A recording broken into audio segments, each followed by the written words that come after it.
예수께서 즉시 제자들을 재촉하사 자기가 무리를 보내는 동안에 배를 타고 앞서 건너편으로 가게 하시고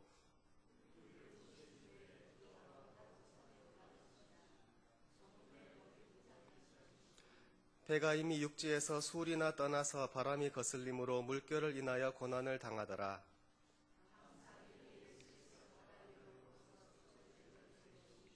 제자들이 그 바다 위로 걸어오심을 보고 놀라 유령이라 하며 무서워하여 소리 지르거늘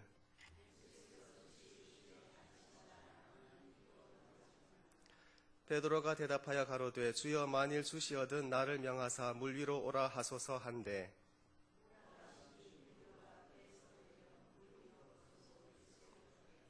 바람을 보고 무서워 빠져가는지라 소리질러 가로되 주여 나를 구원하소서 하니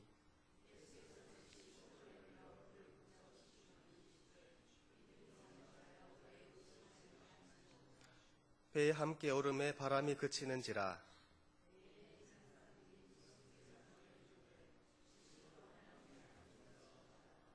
아멘. 예수님께서 행하신 수많은 기적들 가운데 가장 유명한 것들 중에 하나는 빵 5개와 물고기 2마리로 5,000명을 먹이신 사건입니다.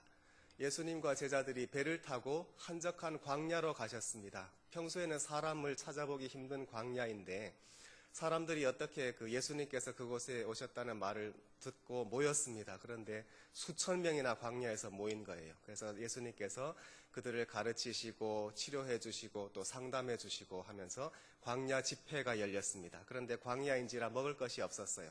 예수님께서 보리떡 5개와 물고기 2마리로 남자만 5,000명을 다 먹여주셨습니다. 자, 이 사건이 사복음서에 모두 기록이 되어 있는데 요한복음을 보면 조금 다른 분위기를 느낄 수가 있습니다. 어떻게 되었냐면 이 많은 사람들이 광야에서 주님의 가르침을 듣고 치료도 받고 너무너무 기뻐하고 거기다가 배불리 먹은 나머지 조금 격앙 흥분이 되었어요. 그래서 이 사람들이 뭐라 그랬냐면 예수님을 왕으로 모시자 그랬습니다. 자, 예수님을 왕으로 모시자고 나섰을 때 이것은 우리가 좀 좋게 보면 이 사람들이 좀 흥분했구나 하고서 그냥 웃어 넘길 수도 있겠지만 그런데 조금 위험한 상황일 수가 있습니다. 심상치가 않아요. 왜냐하면 광야에서 이 많은 사람들이 흥분을 했단 말이죠. 자칫 잘못하면 사고가 날 수도 있는 것이고 또 엄연히 말해서 로마 총독이 있는데 예수님을 왕으로 모시자는 것은 반역죄입니다. 그렇기 때문에 예수님께서 조금 심상치 않은 분위기를 느끼셨던 것 같아요. 그래서 다소 서둘러서 그 자리를 흩으시는 모습을 볼 수가 있습니다. 그래서 먼저 제자들을 보내십니다. 제자들을 등을 떠밀다시피 해서 배를 타고 먼저 가거라 하고 보내신 다음에 혼자 남아서 그 많은 사람들을 다 돌려보내십니다. 그리고서 혼자서 산으로 기도하러 가시지요. 그래서 밤새도록 기도를 하십니다. 자, 제자들의 입장에서는 지금 조금 당황스러운 상황이지요. 왜냐하면은 예수님께서 그 많은 사람들을 먹이시는 기적을 방금 눈으로 보았고 자기들이 직접 음식을 나눠줬거든요. 그러니까 굉장히 제자들도 흥분이 된 상태였어요. 그런데 갑자기 이 사람들이 예수님을 왕으로 모시자 하니까 좀 당황도 했고 그런데 주님께서 서둘러서 등 떠밀다시피 하면서 배를 타고 먼저 가라 하니까 가라 하시니까 먼저 배를 타고 호수 바다 가운데로 나왔거든요. 그런데 생각해 보니까 그 배가 한 척밖에 없는 거예요. 그러니까 이게 어떻게 되는 거지? 예수님은 어떻게 하시지? 우리가 다시 라이드를 가야 돼? 뭐 그런 상황이잖아요. 그런데 그 와중에 밤이 깊었어요. 그런데 그 문제가 또 생겼어요. 뭐냐면 거센 바람이 밀려오는 거예요. 그래서 파도가 심하게 치는 그런 상황이었죠. 그래서 제자들이 배를 원하는 방향으로 몰고 가기는커녕 잘못하면 빠지는 것을 염려해야 되는 그런 참 여러모로 힘든 밤이었습니다. 시간이 많이 흘러서 새벽 4시경이 되었어요. 제자들이 그때까지도 아주 심한 바람 때문에 아주 힘들어하고 있는데 그 제자들 가운데 누군가가 발견을 했습니다. 저 멀리서 하얀 형체를 발견을 한 거지요. 보통 때 같으면 사람이다 그럴 텐데 이것이 물 위거든요. 그러니까 이 사람이 아니라 유령이다 하면서 기함을 하는 겁니다. 그래서 제자들이 모두 다 유령이다 하면서 다 소리 지르고 비명을 지르고 난리가 났어요. 근데 예수님께서 말씀하시지요. 안심해라. 나다 두려워 말라 하고 주님께서 말씀을 하셨습니다. 예수님께서 많은 기적을 행하셨는데 그 많은 기적 가운데 오늘 물 위를 걸으신 기적이 좀 특별한 면이 있습니다. 그건 뭐냐면 다른 기적들은 그 제자들이 다 보고서 참 놀라고, 그죠? 놀라고 환호하고 또 감격했습니다. 주님께서 병자들을 고쳐주셨다거나 많은 사람들을 먹이시거나 또는 사람의 마음을 꿰뚫어 보시거나 하는 그런 주님의 기적을 보면서 많은 제자들이 아주 놀라고 기뻐했어요. 그리고 뭐라고 했냐면 하나님이 분명히 함께 계신다. 하나님께서 예수님과 함께 하심이 분명하다 하고 제자들이 믿었습니다. 그런데 오늘 본문에 주님께서 물 위를 걸으신 것을 보고는 제자들이 뭐라고 했냐면 하나님이 함께 계신다는 그 정도가 아니라 이분이 하나님이시다 하고 고백을 했습니다. 예수님이 하나님의 아들이시다 하는 것은 기독교 고백의 기초입니다. 그리고 기독교 메시지의 핵심입니다. 기독교에서 전하는 복음의 핵심이 뭐냐고 할 때 가장 중요한 내용이 이것입니다. 예수님은 하나님의 아들이시다 하는 거지요. 그런데 예수님께서 이 마태복음에서도 여러 번 그것을 말씀을 하셨지만 제자들 스스로 그들이 모두 주님이 정말로 하나님의 아들이십니다 하고 고백했던 것이 이 기적입니다. 뭔가 다르지요? 뭐가 다른가? 왜 이 많은 사람들이, 제자들이 주님의 이 물 위를 걸으시는 이 기적을 보고 단순히 이것은 선지자다, 하나님의 기적이다를 떠나서 거기에서 정말 신성을 느꼈던 것인가? 여러분 이 대목을 조금 그 광경을 상상해 보시면 좋겠습니다. 깜깜한 밤이고 빛이 없었던 것 같아요. 파도가 바람이 심했지요. 그렇기 때문에 깜깜한 밤에 아주 강하게 불어오는 바람 그리고 파도 그리고 그 물 위에 더 유유히 걸어오시는 그 한 사람의 형체 이 모습을 상상할 때에 이 모습과 굉장히 비슷한 장면이 성경의 다른 곳에서 찾아집니다. 그런데 스케일은 훨씬 커요. 이것과 굉장히 비슷한 장면이 어디에 나오냐면 바로 창세기 1장입니다. 창세기 1장에 하나님께서 온 세상을 창조하시기 직전의 모습이 이래요. 태초에 하나님이 천지를 창조하시니라 땅은 혼돈하고 공허하며 아직 땅의 형체가 없었고 그런데 흑암이 깊음 위에 있고 흑암, 깜깜한 어두움이에요. 하나님께서 아직 빛을 창조하시기 전에 그러니까 흑암인데 이거는 빛 한 점도 없는 완전한 어두움 그러니까 너무너무 어두워서 그 어둠 속에서 막 숨이 콱 막힐 것 같은 그런 어두움이에요. 그런데 하나님께서 아직 빛도 아무것도 창조하시기 전인데 거기에 물이 있어요. 하나님의 신이 수면 위에 운행하시니라 라고 말씀을 하셨어요. 그러니까 물이 있는데 이 물이 그냥 작은 물이 아니라 나중에 하나님께서 이 물을 아래와 위로 나누시고 아래의 물이 바다가 되어요. 그 위에는 하늘 위에 물이 되고 그러니까 온 세상에 하늘과 바다를 다 품을 수 있는 거대한 물이에요. 깜깜하고 거대한 물덩어리가 있는 거예요. 그런데 그 물 위로 하나님의 신이 하나님의 영이 운행을 하셨어요. 하나님의 영은 또 하나님의 바람이에요. 같은 단어예요. 하나님의 바람이라고 할 때 이것은 또 다른 표현으로는 거대한 바람이에요. 폭풍과도 같은 태풍과도 같은 강하고 정말로 급하고 강한 바람 사도행전 2장에서 성령님께서 오실 때 그렇게 표현을 하시죠. 그렇게 강한 바람이 깜깜하고 거대한 우주적인 물 위를 휘몰아치고 있는 그런 광경이에요. 창세 하나님께서 천지를 창조하시기 직전의 모습을 볼 수가 있는 거죠.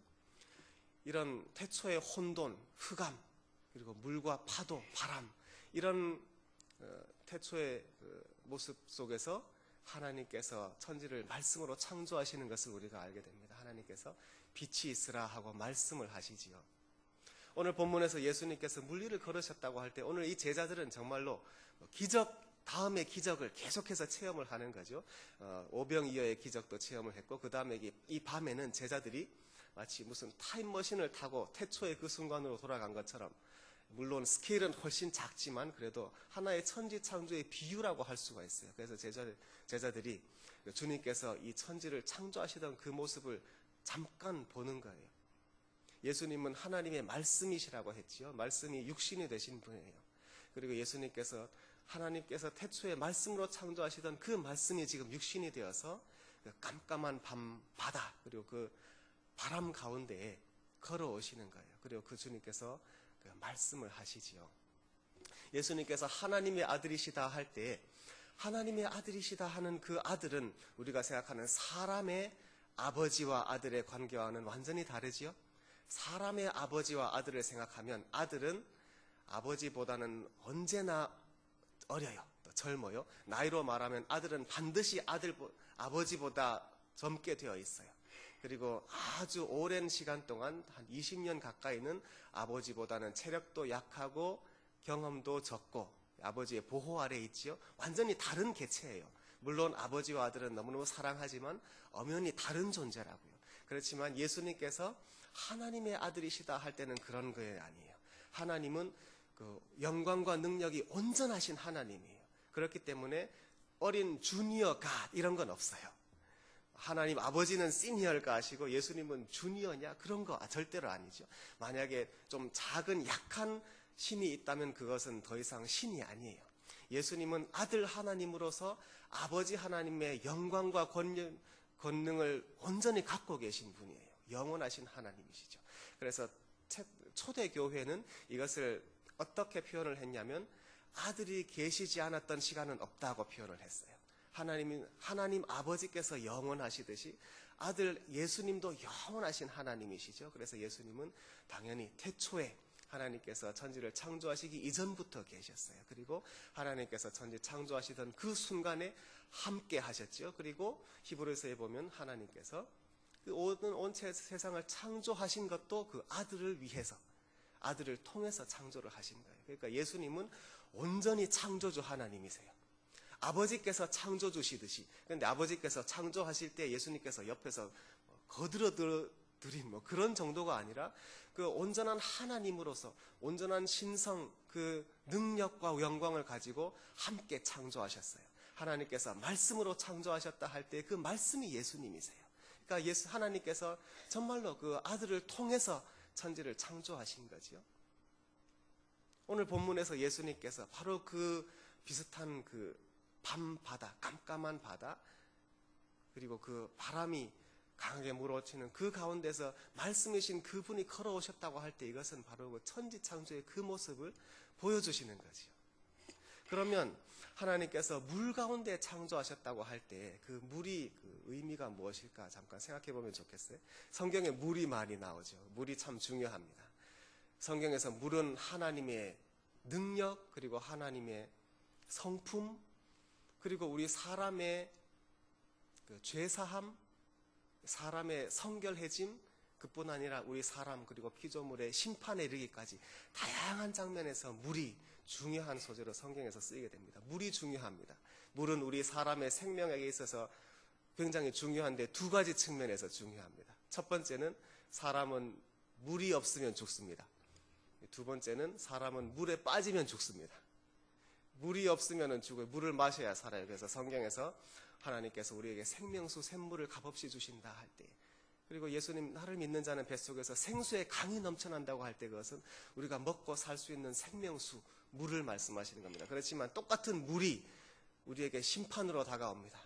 물에 빠지면 죽으니까. 그래서 정말로 노아의 홍수, 하늘에서 홍수가 내려서 많은 사람들이 물속에서 멸망했을 때, 또는 홍해가 갈라졌다가 다시 합쳐지면서 이집트의 군대가 멸망했을 때, 요나가 물에 빠져서 물고기 뱃속에서 들어가는 그 모든 것이 속에서 물은 또 하나님의 심판의 도구가 됩니다. 하나님께서 태초에 빛도 하늘도 땅도 아무것도 창조하시기 전에 물이 있었습니다. 물 가운데 창조하셨습니다. 베드로 사도는 이것을 베드로후서에서 하나님께서 이 땅이 물 가운데서 나왔다. 물로 성립했다고 말을 합니다. 그러니까 우리가 단단하게 믿고 디디고 있는 이 땅이 영원하지가 않습니다. 물 가운데서 하나님께서 세상을 창조하셨다고 할 때 그 의미는 우리가 믿고 있는 이 세상, 이 땅이 영원하지 않다는 것을 말해줍니다. 땅은 영원하지 않습니다. 물에서 나왔습니다. 지금 하나님께서 이 물을 분리해내셔서 바다로 모으시고 땅을 만들어 놓으셨기 때문에 지금 우리가 있습니다. 하나님께서 또한 이 물을 하늘 위의 물과 하늘 아래의 물로 나누셨습니다. 하늘 아래의 물이 바다가 되었습니다. 하늘 위의 물은 하늘 위에 있는데 이렇게 나누어 놓으셨기 때문에 지금 우리가 숨을 쉬면서 살 수가 있습니다. 그렇지만 하나님께서 하늘 위에 딱 올려놓으신 이 물이 만약에 하나님께서 지금도 받치고 계시는데 주님께서 받치고 계신 이 손을 거두시면은 그래서 하늘에 있는 물이 쏟아지면은 우리는 멸망합니다. 실제로 그런 일이 있었습니다. 딱 한 번 있었습니다. 그런 일이. 바로 노아의 홍수입니다. 노아의 홍수 때 하나님께서 하늘 위에 다 저장해 놓으셨던 딱 가두어 놓으셨던 그 물이 다 쏟아져 내렸습니다. 그것은 심판입니다.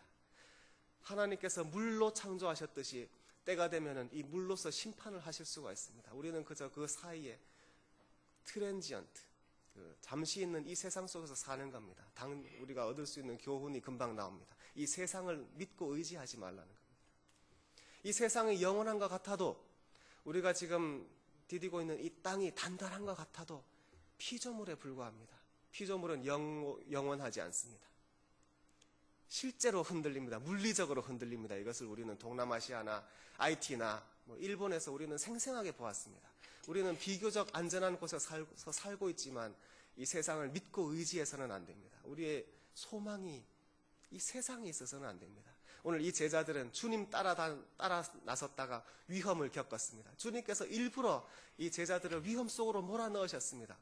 등 떠밀다시피 하면서 먼저 가라 하면서 주님께서는 다 알고 계셨을 텐데 제자들이 이것을 배우기를 원하셨던 것 같습니다. 그래서 제자들이 주님 없이 자기들끼리 배를 타고 나섰을 때 큰 파도를 만나서 생명의 위협을 느꼈지만은 그 가운데서 주님께서 이 제자들에게 가르쳐 주셨던 교훈이 이겁니다.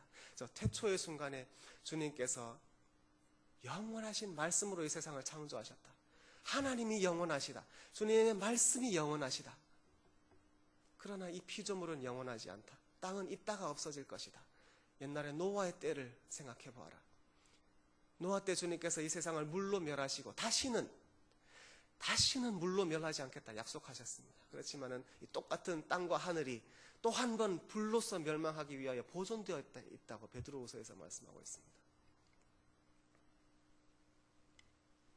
그 제자들 가운데 주님께서 걸어오시는 모습을 보고 베드로가 주님께서 두려워 말라 하시는 그 모습, 예수님이다 하는 것을 보고서 베드로가 주님, 만일 주님이면은 저도 또한 오라고 해주십시오 말했습니다.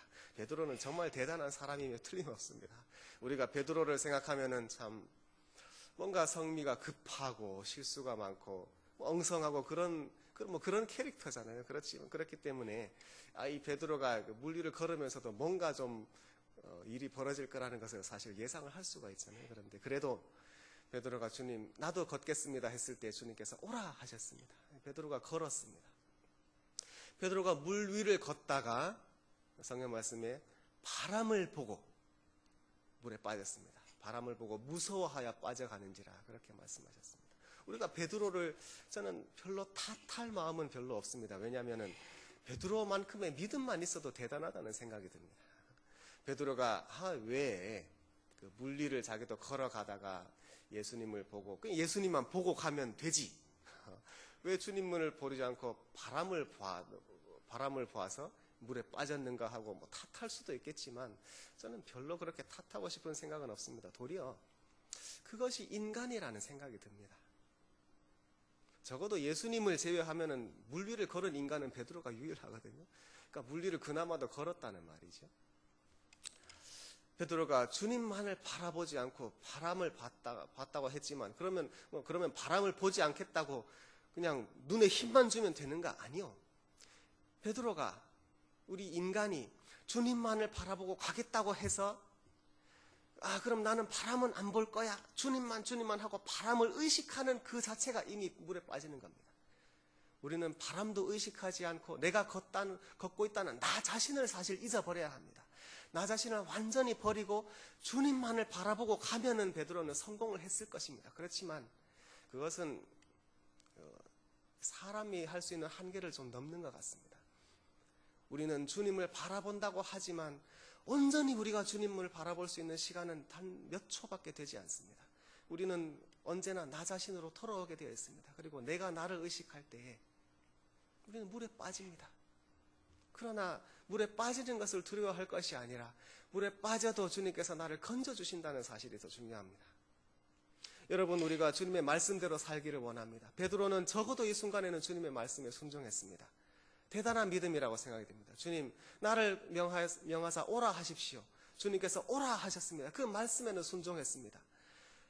말씀이신 예수님, 천지를 창조하신 그 주님께서, 빛이 있으라 말씀하셨던 이 주님께서 오늘 이 아침에는 두려워 말라 말씀하셨습니다. 베드로가 그 순간에는 순종했습니다. 순간적인 순종입니다. 주님 말씀대로 그 물 위를 걸어가다가 한 5초나 지났을지 모르겠습니다. 걸어가다가 내가 물 위를 걷는다 하고 자기 의식이 돌아오는 순간 빠졌습니다. 그것이 의미 없는 일입니까? 그렇지 않습니다. 저는 굉장히 큰 의미가 있다고 생각합니다. 여러분, 우리가 하나님 말씀에 순종하기 원합니다. 그러나 우리가 주님 말씀에 얼마나 순종할 수 있습니까? 주님께서 오늘 우리에게 주시는 말씀이 두려워 말라일 때, 여러분, 우리가 두려워하지 않겠다고 얼마나 다짐할 수 있습니까? 여러분, 그게 다짐한다고 됩니까? 물 위를 걷는다고 하는 것은 우리가 단단한 안정된 기반을 포기한다는 것을 의미합니다. 여러분, 우리가 다 안정을 원합니다. 적어도 안전과 안정이 있어야 됩니다. security and stability가 있어야 됩니다. 그렇지 않고 어떻게 우리가 가족을 양육할 수 있단 말입니까? 어떻게 내 자녀에게 미래가 있을 수 있단 말입니까?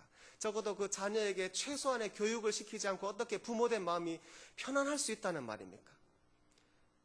나의 자녀에게 최소한, 대단하게 사치하지 않더라도 이 미국에서 살면서 최소한의 안전과 최소한의 인간적인 삶과 최소한의 자녀 교육을 위해서 우리에게는 안정이 필요합니다. 직업이 필요합니다. 매일매일 우리가 열심히 일하는 것이 절대적으로 필요합니다. 모레는 독립기념일입니다. 독립기념일은 독립선언서가 발표가 된, 선언이 된 그런 아주 중요한 날입니다. 그런데 미국 독립선언서 첫 머리가 이렇습니다. 모든 인간은 창조주께서 주신 빼앗길 수 없는 권리를 가졌다 그랬습니다. 근데 이 권리가 3개입니다. 생명과 자유와 행복 추구입니다. Life, liberty and pursuit of happiness. 그런데 이 미국에서는 행복을 추구한다고 했을 때 참 좋은 말인데, 행복을 추구한다는 것이 요즘은 결국은 무엇을 추구하는가? 돈입니다. 성공입니다. 그렇게 변질이 되어 있습니다. 그리고 그것을 당연시 생각합니다. 미국 사회가, 그리고 우리가 그곳에 몸담고 살고 있으면서 행복을 추구한다고 하지만 결국은 그 행복 추구라는 것이 돈을 추구하고 성공을 추구하고 이 세상에서의 안전을 추구한다고 할 때 우리는 하나님 나라와 반대되는 삶을 살고 있는 것입니다. 그렇기 때문에 인간이 만든 나라는, 그것이 자본주의든 공산주의든 가릴 것 없습니다. 사람이 만든 나라는 하나님 나라와 원수되게 되어 있습니다. 육신의 생각은 성령의 생각을 거스른다 그랬습니다. 육신의 생각을 따라 살면 하나님을 기쁘시게 할 수 없다고 그랬습니다. 미국이 기독교 국가라는 말을 표현을 하고 있습니다. 그러나 기독교인이 아무리 많든 적든 열심히 믿든 안 믿든을 떠나서 이 체제 안에서, 이 시스템 안에서 우리가 1년 뒤, 10년 뒤를 염려하면서 사는 한 우리는 하나님의 원수입니다. 절대로 예수님 말씀대로 살 수 없습니다. 우리가 예수님 말씀대로 살고 있습니까? 그렇지 않습니다. 주님께서 우리에게 원하시는 것은 두려워 말라입니다. 물 위를 걸어도 두려워 말라입니다. 그러나 우리는 안정을 원합니다. 최소한의 재산을 원합니다. 최소한의 자녀 교육을 원합니다. 그것은 예수님께서 원하시는 것이 아닙니다. 예수님께서 우리에게 원하시는 것은 도저히 우리의 육신의 생각으로 따를래야 따를 수가 없는 것입니다. 주님께서 부자 청년에게 가진 것 다 버려라. 재산 다 팔아서 가난한 자에게 다 나눠줘라. 나를 따라라 그랬습니다. 염려하며 돌아갔습니다. 우리는 그렇지 않습니까? 우리가 어떻게 예수님 말씀대로 살 수 있다는 말입니까? 주님께서 우리에게 새처럼 꽃처럼 살아라 그랬습니다. 새처럼 꽃처럼 염려하지 않습니다. 수고하지 않습니다. 그러나 아버지께서 먹이시고 입히십니다. 너희는 새나 꽃보다 훨씬 더 중하다. 더 귀한 하나님의 자녀다. 왜 염려하냐 말씀하셨습니다. 그러나 우리는 염려합니다. 여러분, 이 시간에 다짐을 해봅시다. 이 새벽에 우리가 기도하면서 주님, 내가 염려하지 않겠습니다. 다짐을 해봅시다. 그것이 얼마나 갑니까? 24시간 가면 오래 간다고 생각합니다. 아니요, 우리는 여전히 염려하면서 살아갑니다. 그럼 우리는 어떻게 해야 됩니까? 어떻게 하면 우리가 이 세상에 얽매여서 고민하지 않을 수 있습니까? 두려워하지 않을 수가 있습니까? 이 세상에 살면서도 정말로 기쁨과 평화와 안식을 누릴래야 누릴 수가 있습니까? 은퇴하면 평안이 있습니까? 그렇지 않을 겁니다. 세상에서 수고하면서 사는 한 우리는 염려와 불안과 두려움 속에 살고 있습니다. 우리는 철저하게 예수님 말씀에 반대대로 살고 있습니다. 그럼 어떻게 해야 됩니까? 주님께서는 우리에게 하나님 말씀에 순종하기를 원하십니다. 그런데 우리가 두려워 말라 하는 말씀에 우리가 순종할 수 있습니까? 말씀에 순종할 수 있습니까? 여기에 우리가 뭐라고 대답해야 됩니까? Yes라고 해야 됩니까? No라고 대답해야 됩니까? 말씀대로 순종할 수 있습니까? 할 때 우리가 Yes라고 말한다면 그것은 교만이 됩니다. 그리고 나 자신을 알지 못하는 것이 됩니다. 우리는 순종할 수 없습니다. 그렇다고 해서 우리가 하나님 말씀에 그렇다면 No라고 하겠습니까? 살 수 없습니다 라고 말하겠습니까? 그것은 불순종이 됩니다. 하나님의 말씀은 우리를 찔러 쪼갭니다. 그 능력의 말씀에 노출되어 있을 때 우리들의 살과 뼈와 골수가 쪼개어지고 파괴됩니다. 하나님의 말씀은 그런 겁니다. 주님의 말씀은 우리를 죽입니다. 우리가 예수님을 만나면 우리가 죽어야 됩니다. 우리가 죽지 않으면 예수님을 죽이는 겁니다. 주님 말씀은 그런 겁니다. 도저히 우리의 육신의 생각으로는 주님 말씀대로 살 수가 없습니다. 이것이 주님께서 우리를 구원하셔야만 되는 주님의 구원이 아니면 우리가 멸망받을 수밖에 없는 이유입니다. 로마서 8장, 우리는 육신이 연약해서 도저히 율법의 요구대로 살 수가 없다. 그러나 사람의 육신으로 인해서 약해서 할 수 없는 것을 하나님은 하셨다 그랬습니다. 하나님께서 하신 것은 육신으로 인해서, 죄로 인해서 약해진 이 육신의 모습대로 주님께서 오셨습니다. 육신의 모습으로 그 아들을 보내사 죄 가운데 있는 육신 속에서 육신의 죄를 정하사 육신을 쫓지 않고 성령을 쫓는 우리에게 율법의 요구가 아니라 성령님께서 원하시는 하나님의 뜻이 이루어진다 그랬습니다. 우리가 성령대로 살아야 됩니다. 성령대로 살 수밖에 없습니다. 베드로가 물 위를 걸을 때에 자기 자신을 완전히 놓아버리고 주님께 온전히 의지했을 때 성령님께서 그를 바쳤습니다. 물에 빠지지 않았습니다. 그 휘몰아치는 바람이 그 가운데서 사람들은 두려워서 그 가운데 가기를 꺼려했지만 두려워하지 않고 주님만 바라보고 그 가운데 몸을 던졌을 때 베드로가 성령님의 받침을, 성령님께서 그걸 받쳐주셨습니다. 그렇게 살았습니다. 그것이 단지 순간에 지나지 않을지라도 그 순간에 순종하는 것이 참으로 귀했습니다. 여러분, 우리는 주님 말씀대로 순종할 수 있습니까? 라고 물었을 때에 내가 내일은 장담할 수 없지만, 아니 당장 오늘 오후에라도 나는 또 직장이나 학교 때문에 자녀 때문에 또 염려할지 모르지만 그러나 이 순간만큼은 주님 내가 염려하지 않겠습니다. 베드로가 그 순간에는 자기 자신의 연약함과 부족함과 모든 것을 잊어버리고 주님만 바라보고 갔던 것처럼 기도하는 이 순간만큼은 내가 주님을 의지하겠습니다. 말씀의 순종은 순간적으로 되는 겁니다. 이 순간이 지나고 다시 한번 말씀에서 다시 내 정신으로 돌아왔을 때 내가 지금 뭐 하는 거야 하고 자기 정신이 들었을 때 베드로는 빠졌지만은, 그래서 원수는 우리를 정죄합니다. 또 실패했다고, 또 넘어졌다고, 또 죄지었다고 원수는 끊임없이 우리를 속입니다. 그러나 그것은 속을 필요가 없는 속임입니다. 귀담아 들을 가치가 없는 마귀의 속임입니다.